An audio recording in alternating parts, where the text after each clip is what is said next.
Ils quittèrent la synagogue et allèrent aussitôt à la maison de Simon et d'André en compagnie de Jacques et Jean. La belle-mère de Simon était au lit parce qu'elle avait de la fièvre.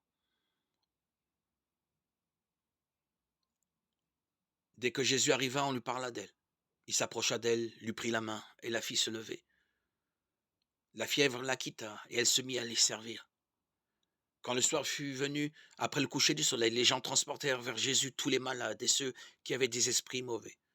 Toute la population de la ville était rassemblée devant la porte de la maison.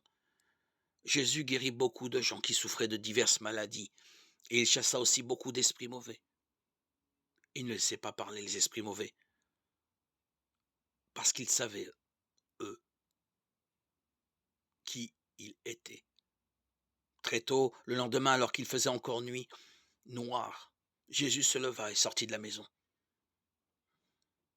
Il s'en alla hors de la ville vers un endroit isolé.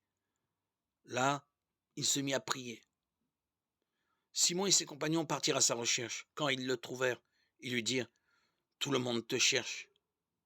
Mais Jésus leur dit: Allons ailleurs, vers les villages voisins. Je dois prêcher là-bas aussi, car c'est pour cela que je suis venu.